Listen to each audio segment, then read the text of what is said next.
जय शिव शक्ति, जय गुरु जी। ओम नमः शिवाय। शिव जी सदा सहाय। ओम नमः शिवाय। गुरु जी सदा सहाय। संगत जी, कल महाशिवरात्रि का दिन है और महाशिवरात्रि का दिन शिव भक्तों के लिए विशेष होता है। और महाशिवरात्रि के दिन कहते कि भूत भावन भोलेनाथ, करुणा के सागर हमारे शिव जी से जो कोई भी भक्त, जो कोई भी अपनी इच्छा रखता है, उसकी इच्छा अवश्य पूर्ण होती है। अगर आप सच्चे हृदय से भगवान भोलेनाथ का व्रत करते हैं, उनकी तपस्या करते हैं और पूरी अच्छी प्रकार से उनकी व्रत का पालन करते हैं, तो आपके लिए ऐसा कुछ भी नहीं है जो महादेव देने में असंभव हो। क्योंकि इस संसार में हमें वही मिलता है जो हम कर्म करते हैं। अगर हम अच्छे कर्म करते हैं तो हमारे अच्छे कर्मों का फल हमें मिलता है। इसलिए कल जो महाशिवरात्रि का दिन है वो अपने आप में इतना विशेष है कि उस शिवरात्रि के दिन भगवान भोलेनाथ से जो कोई भी भक्त धन की कामना करता है या अपने स्वास्थ्य की कामना करता है या वैवाहिक सुख की कामना करता है, उसको अवश्य मिलती है। अगर जो भक्त निष्काम भाव से केवल भगवान भोलेनाथ की भक्ति में डूब कर निस्वार्थ सेवा भक्ति करता है, पूजा करता है, व्रत करता है, उपासना करता है, तो भगवान भोलेनाथ उस पर अपनी अपार करुणा प्रेम भरी दृष्टि से उसे खुद को ही सौंप देते हैं। और ये बात सच है, जब हम भगवान से कुछ नहीं मांगते हैं तो भगवान हमें खुद को ही सौंप देते हैं। लेकिन अगर हमारे जीवन में धन का अभाव है, स्वास्थ्य की समस्या है या किसी भी बेटी बेटे की शादी नहीं हो रही है, जो भी समस्याएं हैं, तो अगर हम उन समस्याओं के लिए मन में रखकर, कामना रखकर भगवान भोलेनाथ का व्रत करते हैं तो हमारी वो कामनाएं अवश्य पूर्ण होती हैं। अब चलिए मैं आपके लिए शिवरात्रि व्रत की कथा सुनाती हूँ, जो सबसे प्राचीन कथा है। एक बार की बात है जब ब्रह्मा जी में और भगवान विष्णु में युद्ध हुआ था। अब आप कहोगे युद्ध कब हुआ उनमें? ऐसा वाला युद्ध नहीं हुआ था कि उनमें तीर तलवार वाला युद्ध होता, उनमें बातों का युद्ध हुआ था। उन्होंने एक ज्योति स्तंभ को देखा दोनों ने, और जब उन्होंने ज्योति स्तंभ के ना तो ऊपर के सिरे का पता लगा मिला ना नीचे का, तो वो दोनों आपस में लड़ने लगे। तो ब्रह्मा जी ने विष्णु भगवान से कहा, ऐसा है कि तुम बड़े या मैं बड़े, इसका पता लगाने के लिए तुम ज्योति स्तंभ के ऊपर के सिरे पे जाओ और मैं नीचे के सिरे पे जाता हूँ। तो विष्णु भगवान ऊपर के सिरे पे खोजने गए कि इस ज्योति स्तंभ का ऊपर का सिरा कहाँ तक है, मतलब इसकी लंबाई कहाँ तक है, इसका कुछ कहाँ पर जाके अंत होगा। और ब्रह्मा जी उसके अंत का पता लगाने के लिए नीचे गए, पर क्या हुआ, दोनों बहुत समय बीत गए, कई हजार वर्ष बीत गए, पर उन दोनों के लिए उस ज्योति स्तंभ का कुछ भी अंत नहीं मिला। तब दोनों थक हार करके वापस आ गए। तब उन दोनों ने उस ज्योति स्तंभ के सामने हाथ जोड़ लिए और कहा, भगवान आप कौन हैं? कृपा करके हमें बताइए, क्योंकि हमने आपको ढूंढा पर आपका नाम है अंत मिला ना आदि।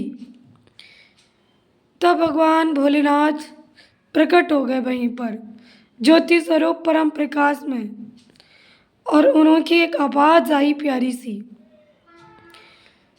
वो बोले कि मैं शिव हूँ, और आज के दिन जो तुम लोगों ने मेरे आदि और अंत का पता लगाने के लिए इस ज्योति स्तंभ की ना चाहते हुए परिक्रमा कर ली है, तो आज का ये दिन खास रहेगा और आज का ये दिन शिवरात्रि के नाम से जाना जाएगा।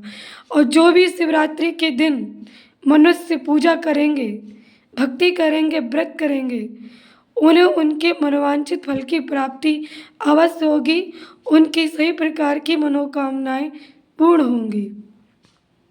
सबसे पहले शिवरात्रि का व्रत यहीं से प्रारंभ हुआ। उसके बाद इसमें एक कहानी और आती है। एक बार की बात है कि एक शिकारी था। उसने पूरे दिन ना कुछ खाया था ना पिया था। शिकार के लिए उसको कोई जानवर मिला नहीं था। उसका पूरा परिवार भूखा था और वो थक मार करके एक बेल के वृक्ष पे ऊपर जाकर बैठ गया। वहाँ पर पास में एक सरोवर था। उसने सोचा कि कोई जंगली जानवर आएगा और मैं शिकार करूँगा, अपने घर ले जाऊँगा। परंतु पूरे दिन कोई नहीं आया। शाम हुई। उसे नहीं पता था कि आज शिवरात्रि है कि मैं बेल के वृक्ष के ऊपर बैठा हूँ। ना उसे ये पता था कि इस शिवरात्रि के दिन क्या होता है, क्या पूजा होती है। एक हिरन आया, उसने उसे मारने के लिए तीर चलाया और अनजाने में कुछ जल के छींटे उस शिवलिंग पर गिरे जो उस पेड़ के नीचे था। कुछ बिलपत्र उसका हाथ से लगे तो टूट कर पेड़ से नीचे गिरे जो शिवलिंग पर चढ़ गए। इसी प्रकार चारों पहर में उसकी पूजा हो गई। जब पहला हिरन चला गया, दूसरे पहर में दूसरा हिरन आया, तीसरे पहर में तीसरा, चौथे पहर में चौथा। इस प्रकार उसकी चारों पहरों की पूजा हो गई। अनजाने में हुई, उसे पता नहीं था। इतनी पूजा होने के बाद उस पर भगवान भोलेनाथ की ऐसी कृपा हुई कि भगवान भोलेनाथ प्रकट हो गए और उसे अपनी करुणा, अपनी दया का आशीर्वाद देते हुए उसके सारे अपराध, सारे महापापों को क्षमा कर दिया।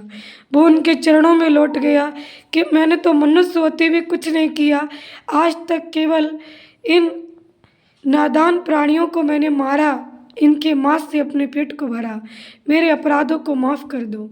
तो इस शिवरात्रि के व्रत के करने से महापापी भी पापों से मुक्त हो जाता है और वो सच्चे मन से शिवरात्रि का व्रत करे और फिर जीवन में कभी भी पाप ना करने का निश्चय करे, जैसे उस शिकारी ने किया भोलेनाथ के सामने कि अब मैं अपने जीवन को सत्कर्मों से चलाऊंगा, अच्छे कर्म करूंगा, अच्छे कर्मों से धन का अर्जन करूंगा, अब मैं किसी का अहित नहीं करूंगा। तो इस प्रकार भगवान भोलेनाथ की पूजा की विशेष महिमा है। शिवरात्रि व्रत की विशेष महिमा है और शिवरात्रि के दिन भोलेनाथ पर भांग, धतूरा, बिलपत्र, दूध, दही, पंचामृत, गंगा जल, गन्ने का रस, बेर इत्यादि आदि आदि चढ़ाए जाते हैं। जैसी जिसके पास श्रद्धा है, जैसी जिसके पास वस्तुएं हैं। हमारे भोलेनाथ तो इतने सरल हैं कि एक लोटा जल और 2 फूल और बेलपत्र से ही प्रसन्न हो जाते हैं।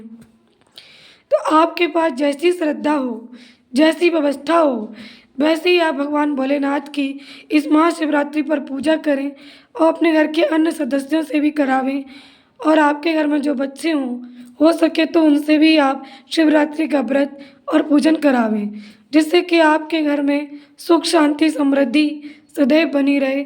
भगवान भोलेनाथ की कृपा से अगर आपके घर में कलेश है, घर में परेशानियां हैं, तो इस शिवरात्रि के व्रत के करने से ऐसी कृपा हो जाए जो आपके सारे कष्ट दूर हो जाएं। जय भोलेनाथ, जय शिव शक्ति, जय गुरु जी। ओम नमः शिवाय, शिव जी सदा सहाय। ओम नमः शिवाय, गुरु जी सदा सहाय। इस शिवरात्रि व्रत को अवश्य करें और कमेंट में इस शिवरात्रि के महान अवसर पर जय शिव शक्ति लिख करके अवश्य जाएं। जय शिव शक्ति। ओम नमः शिवाय। भगवान शिव की कृपा, गुरु की कृपा सदैव आप पर बनी रहे। और एक मंत्र अवश्य जाप करें। श्री शिवाय नमस्तुभ्यम का आप जाप कर सकते हैं। ओम नमः शिवाय का, ओम नमो नीलकंठाय का। आपके मन में जिस मंत्र के प्रति श्रद्धा है, आप उस मंत्र का जप अवश्य करें। मैं आपके लिए 108 मंत्र की एक वीडियो ज़रूर कल शिवरात्रि की रात में भेजूंगी। आप सब ज़रूर सुनें उस महामंत्र के लिए। 108 बार चलाकर ज़रूर सुनें। जय शिव शक्ति। ओम नमः शिवाय।